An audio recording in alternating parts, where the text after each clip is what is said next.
Hello. Hi everyone. आप सभी का स्वागत है आपके अपने यूट्यूब चैनल एविएटर क्लासेस में। और मैं उज्जवल गुप्ता आपका हार्दिक स्वागत करता हूं आपके अपने यूट्यूब चैनल एविएटर क्लासेस पर। ठीक है। और हम प्रैक्टिस सेट कर रहे थे ग्रुप डी और एनटीपीसी के बारे में, और जिसमें हम एनटीपीसी के प्रैक्टिस सेट लगभग 30 से ऊपर कंप्लीट कर चुके हैं। अब हम जिस सेशन पर चर्चा कर रहे हैं वो है ग्रुप डी का प्रैक्टिस सेट। ग्रुप डी के प्रैक्टिस सेट में जनरल स्टडी में जो साइंस का पोर्शन रहेगा, करंट अफेयर का पोर्शन रहेगा, और जो भी आपके पिछले पेपर में जैसे भी आपके जिस लेवल के क्वेश्चंस बने हैं उस पर हम चर्चा करेंगे। ठीक है। तो आप सभी जुड़ जाएंगे और क्लास को शेयर करेंगे और लाइक करेंगे। ठीक है। सबसे पहले एक जल्दी से लाइक करेंगे क्लास को और सभी बच्चे जुड़ जाएंगे। ठीक है। फिर हम स्टार्ट करते हैं अपनी क्लास को और देखते हैं आज की क्लास का पहला क्वेश्चन हमसे क्या कह रहा है। ठीक है। Question number 1।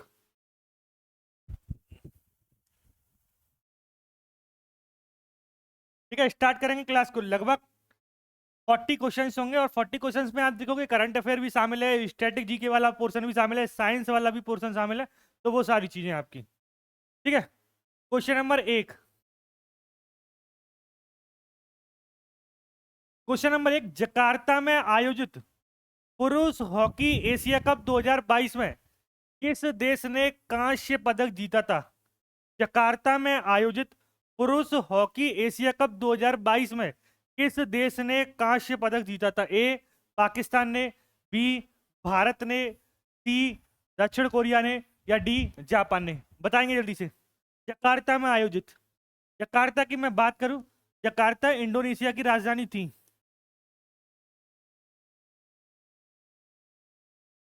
इंडोनेशिया की पुरानी राजधानी। इंडोनेशिया की पुरानी राजधानी कौन सी थी आपकी? जकार्ता। नई राजधानी की मैं बात करता हूं क्योंकि ये पूछा जा सकता है। नई राजधानी है नूसन तारा। क्या है आपका? नूसन तारा। ठीक है। कांस्य पदक जीता था, मतलब ब्रॉन्ज मेडल जीता था। जो ब्रॉन्ज मेडल जो जीता था वो जीता था आपका भारत ने। किसने जीता था? भारत ने। और भारत ने किसको हराया था? भारत ने किसको हराया था? अगर आपको पता हो तो जल्दी से बताएं भारत कमेंट करके कि भारत ने जो हराया था वो जापान को हराकर। किसने आपका? जापान को हराकर। ठीक है। जापान को हराकर। किसको हराकर? आपका जापान को हराकर। अगर फाइनल की मैं पूछूं तो फाइनल किस किस के बीच में खेला गया था? फाइनल जो खेला गया था, फाइनल फाइनल खेला गया था दक्षिण कोरिया एवं मलेशिया के बीच में। किसके बीच में? दक्षिण कोरिया एवं मलेशिया के बीच में। जिसमें जो जीता कौन था आपका? जीता था आपका दक्षिण कोरिया। कौन जीता था आपका? दक्षिण कोरिया जीता था। विनर विनर रहा था आपका दक्षिण कोरिया। तो जकार्ता में आयोजित पुरुष हॉकी एशिया कप 2022 में किस देश ने कांस्य पदक जीता था? तो किस देश ने आपका कांस्य पदक जीता था आपका? किस देश ने जीता था आपका? किस देश ने जीता था कांस्य पदक आपका? भारत ने। देखो, और हम अगर बात कर लेते हैं पाकिस्तान। पाकिस्तान की जो राजधानी है वो है इस्लामाबाद। इसमें एक क्वेश्चन और बनता है कि जापान में प्रमुख द्वीप कौन कौन से हैं? जापान में होन्सू, होकाइडू, शिकोकू और क्यूसू। ये चार प्रमुख द्वीप हैं। ये जापान इन्हीं द्वीपों पर प्रमुख रूप से बसा हुआ है। तो राइट आंसर क्या हो जाएगा? राइट आंसर हो जाएगा क्वेश्चन नंबर 1 का बी। Question number 2। 1931 में इलाहाबाद के अल्फ्रेड पार्क में पुलिस से लड़ते हुए निम्नलिखित में से किस क्रांतिकारी ने खुद को गोली मार दी थी? 1931 में इलाहाबाद के अल्फ्रेड पार्क में पुलिस से लड़ते हुए निम्नलिखित में से किस क्रांतिकारी ने खुद को गोली मार दी थी? ए खुदीराम बोस, बी रास बिहारी बोस, सी चंद्रशेखर आजाद, या डी राम प्रसाद बिस्मिल? जल्दी से बताएंगे। खुदीराम बोस को 18 वर्ष की उम्र में क्या मिली थी आपकी? फांसी की सजा सुनाई दी गई थी। किसको? आपको? खुदीराम बोस को 18 वर्ष की आयु में, केवल 18 वर्ष की आयु में फांसी की सजा।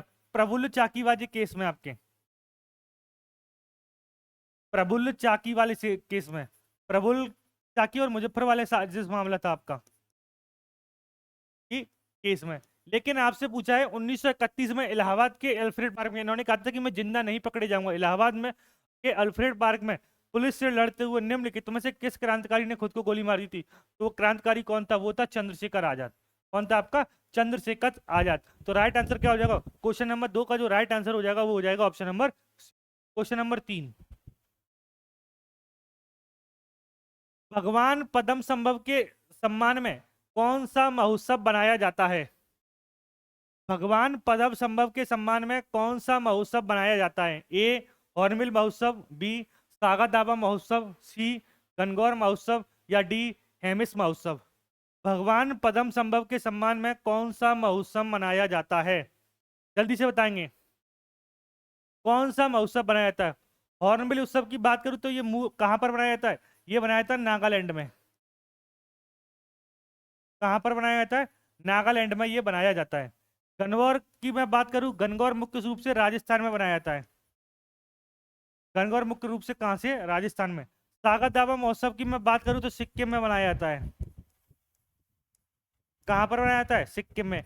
हेमिस महोत्सव की बात करूं तो ये लद्दाख में बनाया जाता है। कहां पर? लद्दाख में। लेकिन आपसे पूछा है भगवान पद्म संभव के सम्मान में कौन सा महोत्सव बनाया जाता है, तो भगवान पद्म संभव के सम्मान में हैसे महोत्सव बनाया जाता है। हेमिस मठ भी कहां पर है?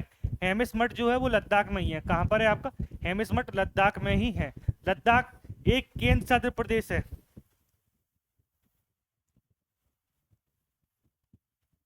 लद्दाख क्या है आपका? केंद्र शासित प्रदेश।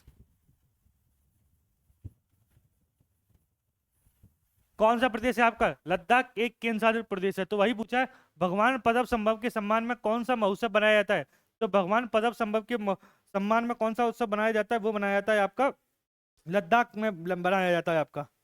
ठीक है। इसमें इसे छम नृत्य भी कहा जाता है। इसमें छम नृत्य किया जाता है। छम नृत्य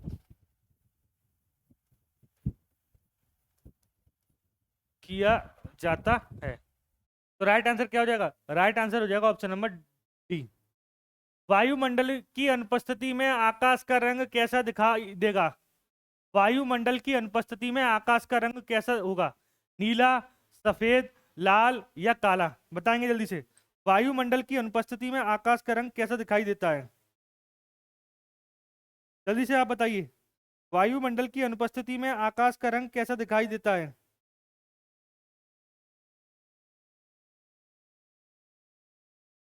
देखो, अगर नॉर्मल स्थिति है तो वायुमंडल जब होगा, वायुमंडल जब होता है तो प्रकाश के प्रकीर्णन के कारण,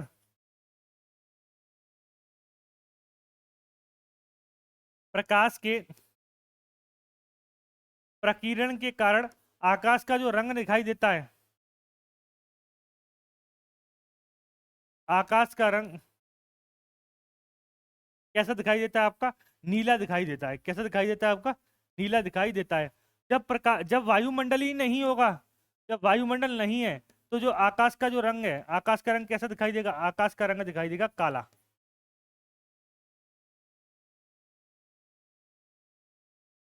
आकाश का रंग उन्हें क्या दिखाई देता है? आकाश का जो रंग दिखाई देता है वो काला दिखाई देता है। तो राइट आंसर क्या हो जाएगा? 4 का हो जाएगा आपका डी। ठीक है। वायुमंडल, वायुमंडल किसे बोलते हैं? पृथ्वी के ऊपर गैसों के आवरण को, पृथ्वी के ऊपर गैस के आवरण को, के आवरण जो चारों तरफ से क्या है आपका ढका हुआ, ये वायुमंडलीय दाब आपने सुना होगा। हम पर भी क्या होता है? अब एक वायुमंडलीय दाब डाला जाता है। तो वायुमंडल की अनुपस्थिति में आकाश का रंग कैसा होगा? वायुमंडल की अनुपस्थिति में आकाश का जो रंग होता है वो काला होता है। कैसा होता है आपका? काला। Question number 5। जब एसिटिक अम्ल CH3COOH को सोडियम हाइड्रोक्साइड से उपचारित किया जाता है तो जल बनेगा। एक तो जल बनता है और क्या बनता है? जल्दी से बताएंगे। जब एसिटिक अम्ल CH3COOH plus sodium hydroxide, plus sodium hydroxide से उपचारित किया जाता है तो क्या बनता है? देखो, अगर मैं एक रिएक्शन बना के देखूं तो NaOH प्लस CH3COOH, जब ये रिएक्शन बनती है तो H2O, पानी तो बन ही रहा है। पानी से और क्या बन रहा है? और जो बन रहा है वो बन रहा है आपका CH3COONA, CH3COONA। तो इसको क्या बोला जाता है आपका? जब एसिटिक अम्ल को सोडियम हाइड्रोक्साइड के साथ उपचारित किया जाता है तो जल बनेगा। जल के साथ और क्या बनता है आपका?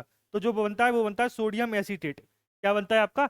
सोडियम एसीटेट बनता है। क्या बनता है? Sodium acetate. तो राइट आंसर क्या हो जाएगा? राइट आंसर हो जाएगा बी। इसको हम क्या बोलते हैं? उसको बोलते हैं सोडियम एसीटेट।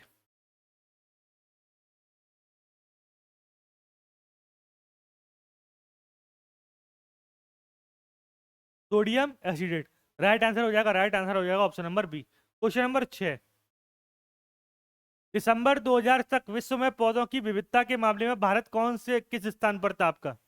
दिसंबर 2010 तक विश्व में पौधों की विविधता के मामले में भारत कौन से स्थान पर था? पौधे की विविधता, एक शब्द सुना होगा आपने, बायोडायवर्सिटी या जैव विविधता। अलग अलग प्रजातियां जो होती हैं, अलग अलग कहाँ पर सबसे ज्यादा प्रजाति मिलती है? पौधे में भी कई प्रकार की प्रजाति होंगी, तो वही पूछा है कि दिसंबर 2010 तक विश्व में पौधों की विविधता के मामले में भारत कौन से स्थान पर था आपका? 10वें नंबर पर, 15वें नंबर पर, 20वें नंबर पर या 25वें नंबर पर? बताएं जल्दी से।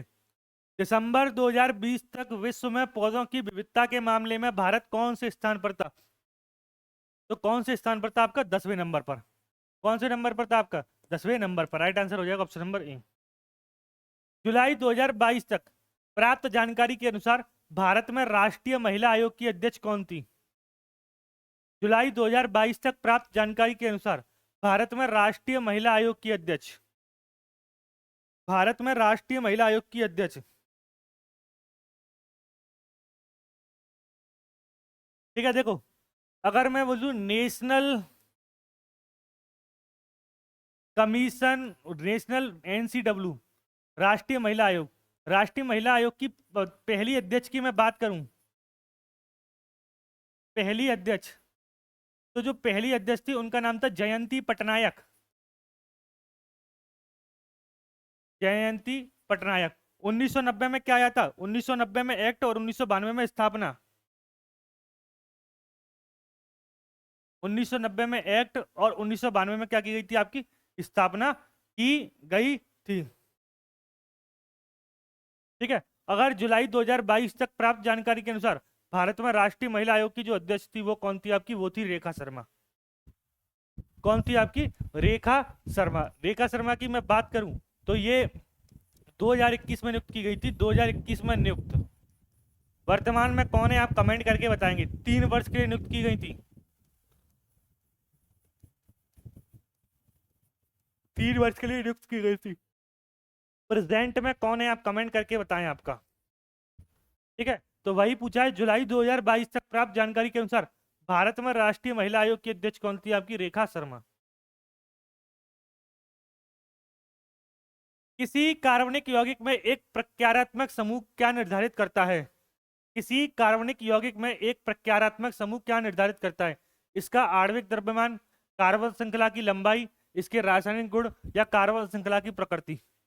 किसी कार्बनिक यौगिक में एक प्रकार्यात्मक समूह क्या निर्धारित करता है? इसका आणविक द्रव्यमान करता है, कार्बन श्रृंखला की लंबाई निर्धारित करता है, या इसके रासायनिक गुण निर्धारित करता है, या कार्बन श्रृंखला की प्रकृति निर्धारित करता है? जल्दी से बताएंगे, जल्दी से बताएं क्या निर्धारित करता है? तो क्या निर्धारित करता है? इसके रासायनिक गुण। सिंपल सा क्वेश्चन है, इसके रासायनिक गुण क्या बताएगा आपका वो। निम्न में से गलत युग्म बैंक और संबंधित श्रेणी को पहचानिए। पंजाब नेशनल बैंक सार्वजनिक क्षेत्र का बैंक है, एक्सिस बैंक लिमिटेड निजी क्षेत्र का बैंक है, एयू बैंक लिमिटेड लघु वित्त बैंक है, और कैनरा बैंक पेमेंट्स बैंक है आपका। समझना, बैंक आपके दो प्रकार के होंगे। बैंक एक होता है शेड्यूल बैंक, अनुसूचित बैंक, एक होगा आपका अनुसूचित बैंक, और दूसरा होता है आपका गैर अनुसूचित बैंक, गैर अनुसूचित बैंक। गैर अनुसूचित बैंक के आपके दो टाइप के होते हैं। पहला होता है कमर्शियल बैंक, कमर्शियल बैंक। दूसरा होता है आपका cooperative bank, cooperative bank. Cooperative आपके दो टर्म के होते हैं, लॉन्ग टर्म, आपका शॉर्ट टर्म, लॉन्ग टर्म और शॉर्ट टर्म।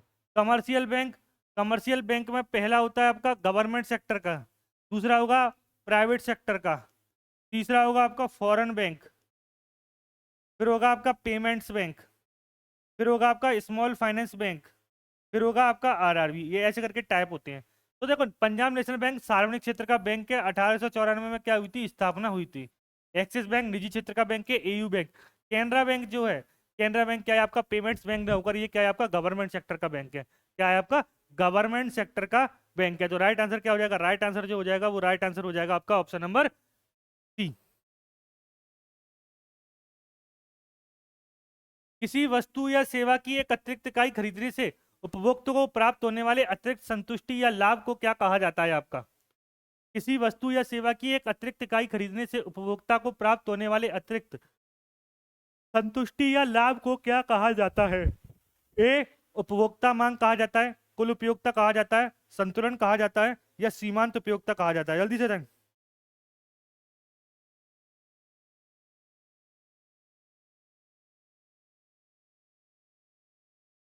जल्दी से बताएं। उसे क्या कहा जाता है? किसी वस्तु या सेवा की एक अतिरिक्त इकाई खरीदने से उपभोक्ता को प्राप्त होने वाले अतिरिक्त संतुष्टि या लाभ उपयोगिता को क्या कहा जाता है आपका? सीमांत उपयोगिता। जैसे 4 केले खरीदने पर मान लो वो 28 उपयोगिता प्राप्त होती है, तो 5 केले पर अगर मान लो 30 हो रही है तो 2 उपयोगिता क्या हो गई आपकी? 2 बढ़ गई, तो इसी को बोलेंगे 2 को सीमांत उपयोगिता। क्या बोलेंगे हम आपका? सीमांत उपयोगिता। रक्तचाप मापने के लिए इनमें से किस यंत्र का प्रयोग किया जाता है? रक्तचाप, रक्तचाप जो होता है उसको हम बोलते हैं ब्लड प्रेशर।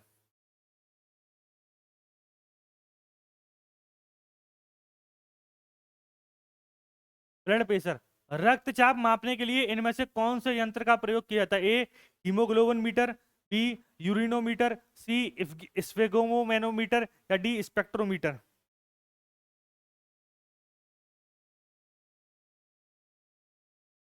जल्दी से बताएं। ये यूरिनोमीटर यूरिन को मापने के लिए, यूरिन से संबंधित है आपका।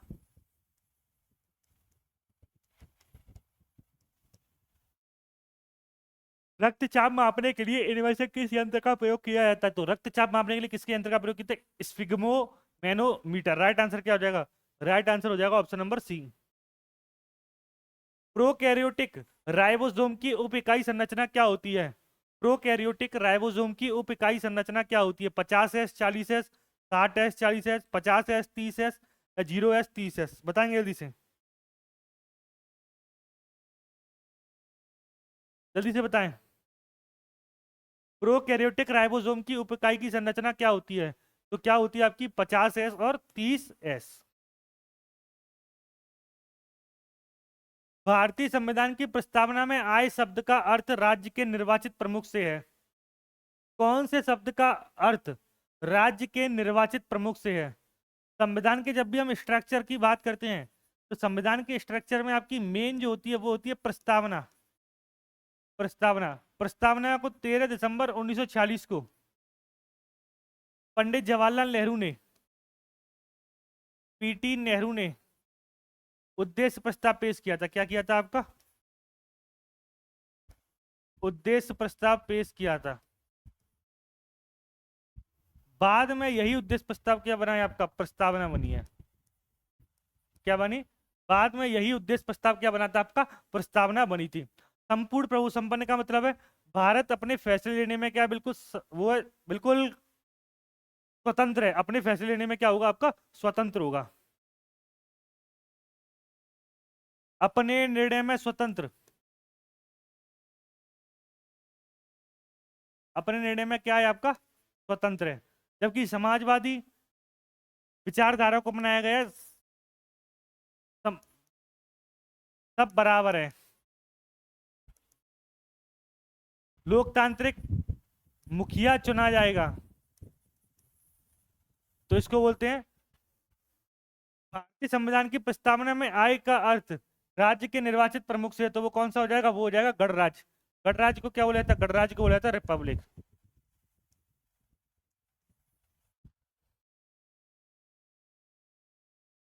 Question number 14।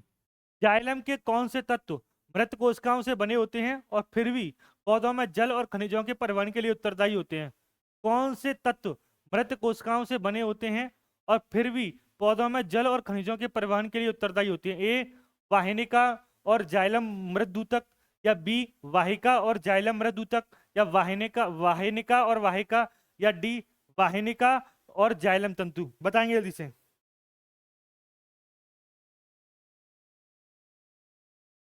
जल्दी से बताएं।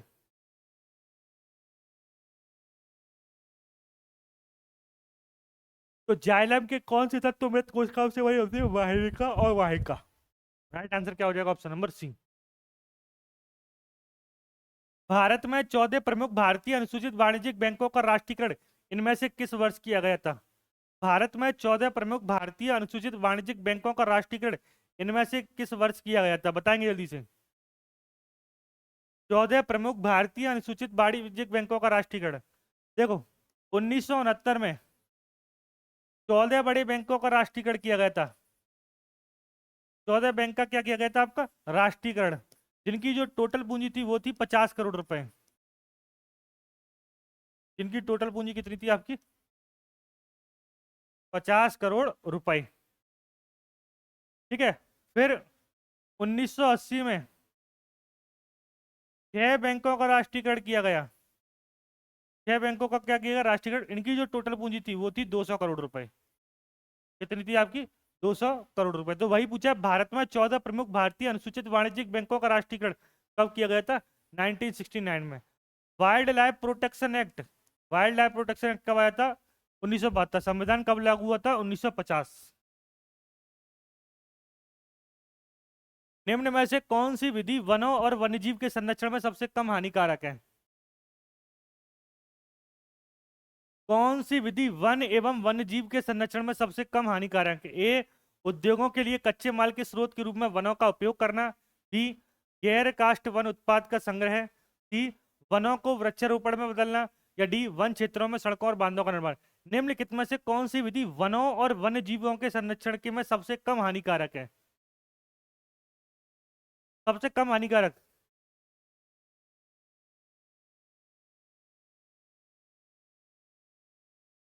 कौन? देखो, हानिकारक तो सारी है, लेकिन सबसे कम हानिकारक पूछो।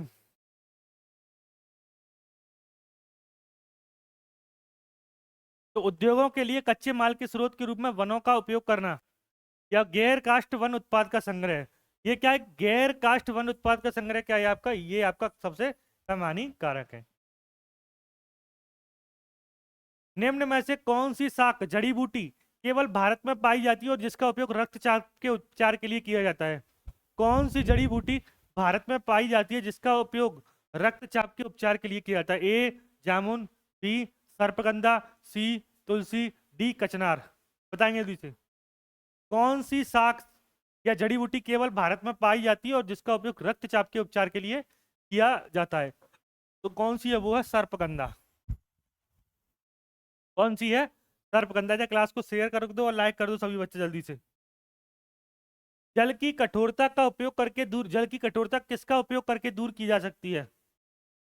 जल की कठोरता किसका प्रयोग करके दूर की जा सकती है?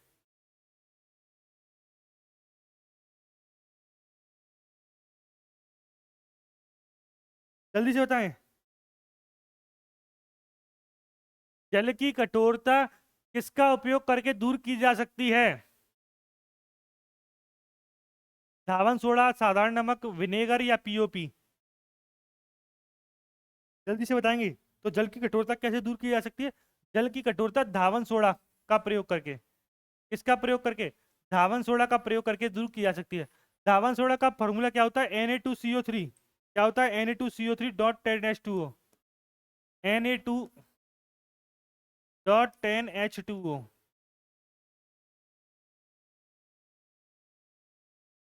अंग्रेजी सहित 24 भारतीय भाषाओं में साहित्यिक विमर्श, उनका प्रकाशन और प्रचार करने वाला देश का प्रमुख एकमात्र संस्थान कौन सा है? अंग्रेजी साहित्य में 24 भारतीय भाषाओं में साहित्यिक विमर्श, उनका प्रकाशन और प्रचार वाला देश का प्रमुख और एकमात्र संस्थान कौन सा है? अंग्रेजी और विदेशी भाषा विश्वविद्यालय, इंदिरा गांधी राष्ट्रीय मुक्त विश्वविद्यालय, साहित्य अकादमी या हिंदी ग्रंथ अकादमी? बताएं। 24 भाषाओं में साहित्यिक विमर्श।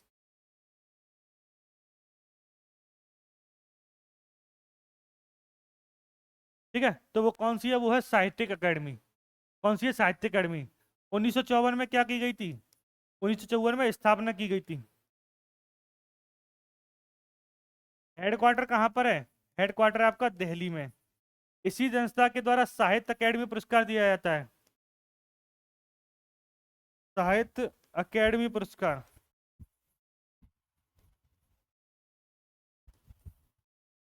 किस संस्था के द्वारा साहित्य अकेडमी पुरस्कार दिया जाता है? तो इसी संस्था के द्वारा साहित्य अकेडमी पुरस्कार दिया जाता है।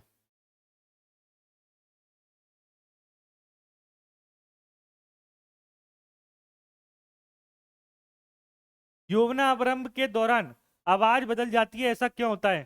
सिगरेट पान के कारण, पेशीय विकास के कारण, ये दो ऑप्शन है, बताएंगे आपके। ठीक है, यौवनावरंभ के दौरान आवाज बदलती है, ऐसा क्यों होता है? कि जो स्वर तंत्र होता है, जो आपका स्वर तंत्र के विकास के कारण, हम कह सकते हैं स्वर तंत्र के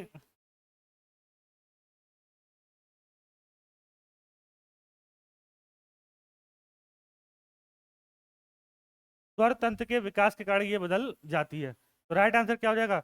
राइट आंसर हो जाएगा ऑप्शन नंबर सी। क्या हो जाएगा? Option number C. Question number 21, संविधान का 73वां संविधान संशोधन 20 लाख से कम जनसंख्या वाले राज्यों को 20 लाख से कम जनसंख्या वाले राज्यों को राज्य के स्थानीय शासन में न्यूनतम संरचना का अधिकार देता है।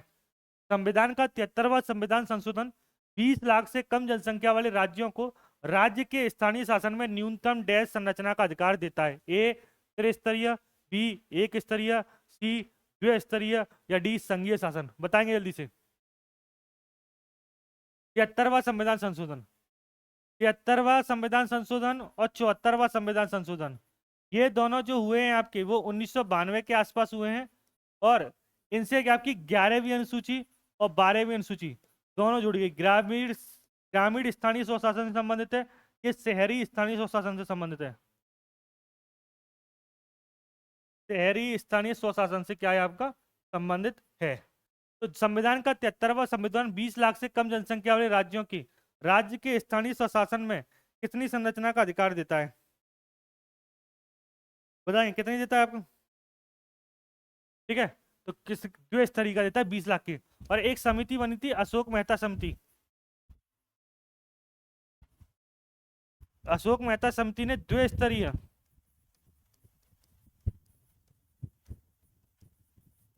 द्विस्तरीय संरचना की सिफारिश की थी।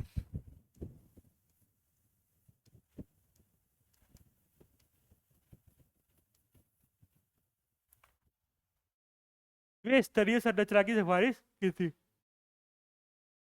मार्च 2022 तक प्राप्त जानकारी के अनुसार पंजाब और हरियाणा दोनों राज्यों का उभयनिष्ठ उच्च न्यायालय कहां पर स्थित है? 2022 तक प्राप्त जानकारी के अनुसार पंजाब एवं हरियाणा राज्यों का उभयनिष्ठ उच्च न्यायालय कहां पर स्थित है? फिरोजपुर में, चंडीगढ़ में, करनाल में, या फरीदाबाद में? बताएंगे जल्दी से। देखो, भारत में अगर मैं न्यायपालिका की बात करता हूं, न्यायपालिका न्यायपालिका एकीकृत न्यायपालिका है।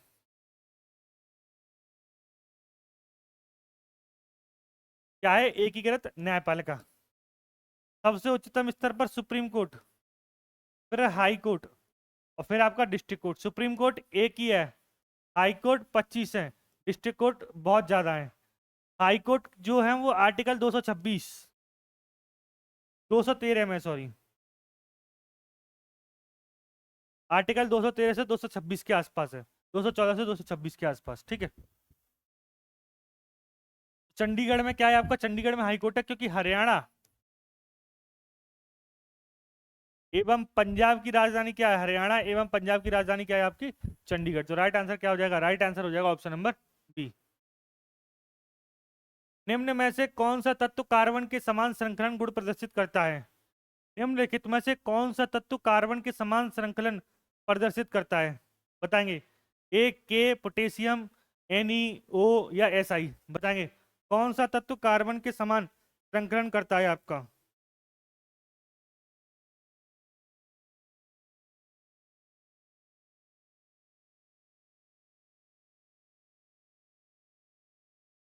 कौन सा तत्व कार्बन के समान श्रृंखलन गुण प्रदर्शित करता है? बताइए जल्दी से। तो कौन सा तत्व करता है आपका? वो करता है सिलिकॉन।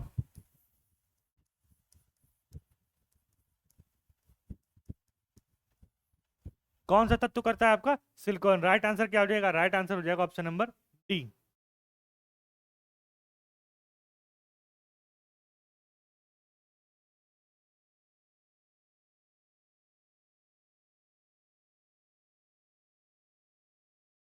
गोमेन संपुट, गोमेन संपुट मानव शरीर में कहाँ स्थित होता है? ए अमाशय में, बी वक्र में, सी यकृत में, या डी फेफड़ों में? गोमेन संपुट अमाशय में कहाँ पर स्थित होता है? वुमेन्स कैप्सूल मानव शरीर में कहां पर स्थित होता है? तो वो मानव शरीर में कहां पर स्थित होता है? मानव शरीर में वृक्क में स्थित होता है। कहां पर? वृक्क में।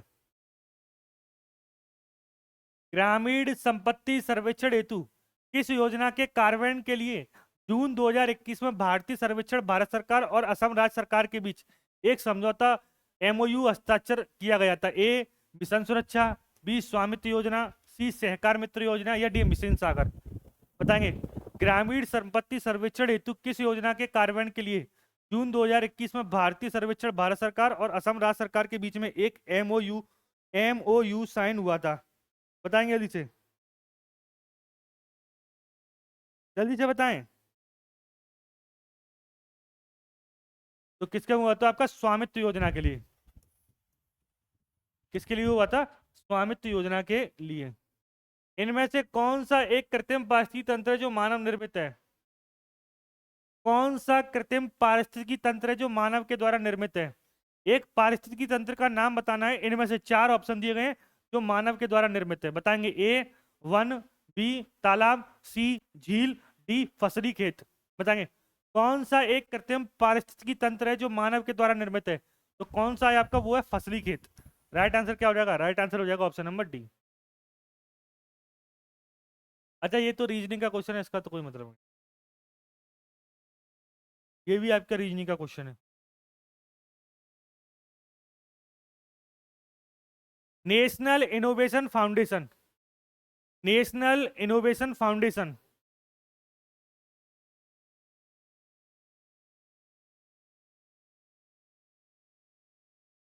नेशनल इनोवेशन फाउंडेशन भारत ने मवेशियों में होने वाले कृमियों के इलाज के लिए रासायनिक विधियों के विकल्प के रूप में डैश नामक एक स्वदेशी हर्बल दवा विकसित की थी? आपका A vermi clear, B stomach clean, C vermivet, या लोबेंडोजाल? नेशनल इनोवेशन फाउंडेशन भारत ने मवेशियों में होने वाले कृमियों के इलाज के लिए रासायनिक विधियों के विकल्प के रूप में एक स्वदेशी हर्बल दवा विकसित की थी आपकी। बताएंगे। वर्मी क्लियर, स्टमक क्लीन, वर्मीवेट, या लेबानोजोल?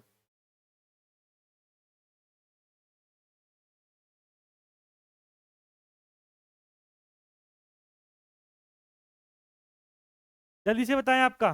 तो कौन सी दवा विकसित की थी? वो की थी आपकी वर्मीवेट। विद्युत चुंबकीय प्रेरण की घटना के दौरान किसी कुंडली में प्रेरित ईएमएफ इलेक्ट्रोमैग्नेटिक फील्ड डैश के अनुक्रमानुपाती होता है? किसके अनुक्रमानुपाती होता है? विद्युत चुंबकीय प्रेरण की घटना के दौरान किसी कुंडली में प्रेरित ईएमएफ डैश के अनुक्रमानुपाती होता है? बताएंगे। जल्दी से बताएं, किसके अनुक्रमानुपाती होता है? तो किसके अनुक्रमानुपाती होता है? चुंबकीय अभिवाह में परिवर्तन की दर। किसके अनुक्रमानुपाती होता है? चुंबकीय अभिवाह में परिवर्तन की दर। अच्छा, ये मैथ का क्वेश्चन है आपका, ठीक है, इस बात पे याद रखें।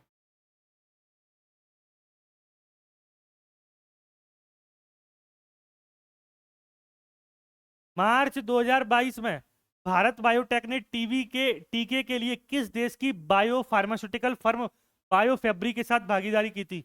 मार्च 2022 में भारत बायोटेक ने टीके के लिए किस देश के साथ बायो फार्मास्यूटिकल बायोफैब्री की साथ भागीदारी की थी? यूएसए है, कनाडा है, ऑस्ट्रेलिया है, या स्पेन है? बताएंगे। मार्च 2022 में भारत बायोटेक ने टीके के लिए किस देश के बायो फार्मास्यूटिकल फर्म बायोफैब्री के साथ भागीदारी की थी? तो किसके साथ भागीदारी की थी? वो की थी स्पेन के साथ। किसके साथ भागीदारी की थी? स्पेन के साथ भागीदारी की थी। पुष्प का इनमें से कौन सा भाग निषेचन के बाद फल के रूप में विकसित होता है? पुष्प का इनमें से कौन सा भाग निषेचन के बाद फल के रूप में विकसित होता है? पुष्प का पूछा है आपका। पुष्प का कौन सा भाग निषेचन के बाद फल के रूप में विकसित होता है? स्त्री केसर, बीजांड, पंखुड़ी, या अंडाशय? जल्दी से बताएंगे।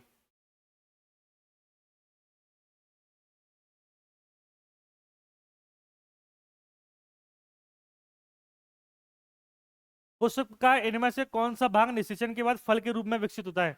तो कौन सा भाग है? वो है अंडाशय। कौन सा है? अंडाशय।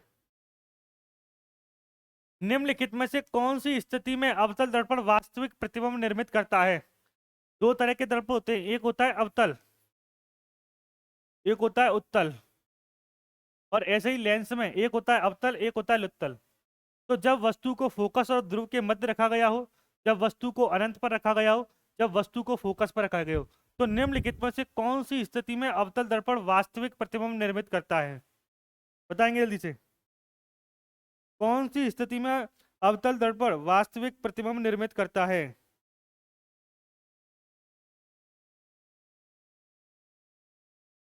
तो देखना, जब वस्तु को फोकस एवं ध्रुव के मध्य रखा जाएगा तो इसमें भी करेगा आपका, ठीक है। जब वस्तु को अनंत पर रखा जाता है इसमें नहीं करेगा।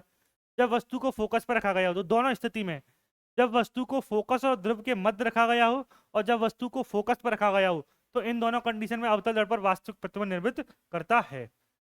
तड़ोबा राष्ट्रीय उद्यान भारत के कौन से राज्य में स्थित है? तड़ोबा राष्ट्रीय उद्यान भारत के कौन से राज्य में स्थित है? ए राजस्थान में, बी महाराष्ट्र में स्थित है, सी उत्तर प्रदेश में स्थित है, या आपका डी बिहार में स्थित है? बताएं जल्दी से। तड़ोबा राष्ट्रीय उद्यान,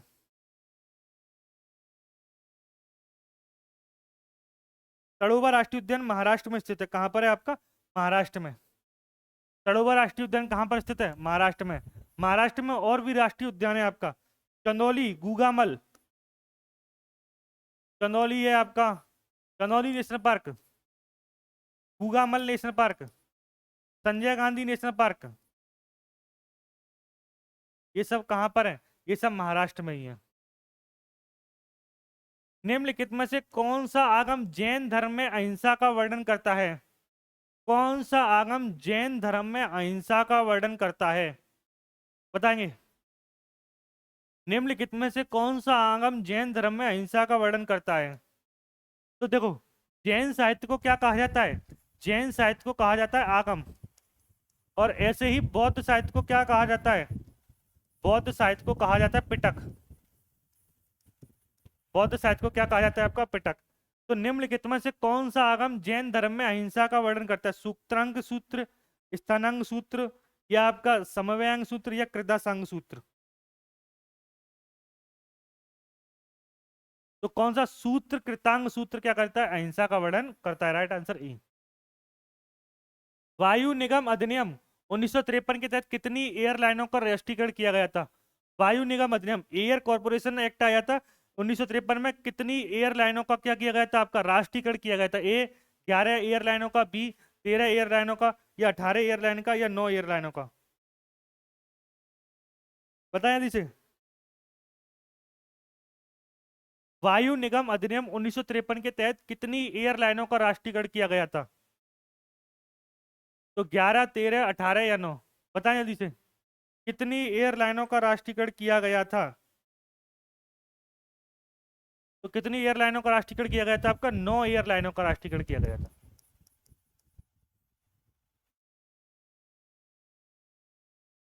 निम्नलिखित कथनों पर विचार कीजिए। लाल प्रकाश की तरंग दैर्ध्य नीले प्रकाश की तरंग दैर्ध्य से लगभग 1.8 गुना अधिक होती है। जब सूर्य का प्रकाश वायुमंडल से गुजरता है तो सूक्ष्म कण लाल प्रकाश की तुलना में नीले प्रकाश को अधिक तीव्रता से प्रकटित करती हैं। तो उपरोक्त में से कौन से कथन में हमें स्वच्छ आकाश के नीले रंग को समझने में मदद करते हैं? ए और बी दोनों, केवल बी, न तो ए और न तो बी, और केवल ए? बताएंगे। कथनों पर विचार करना है, आपको बताना है।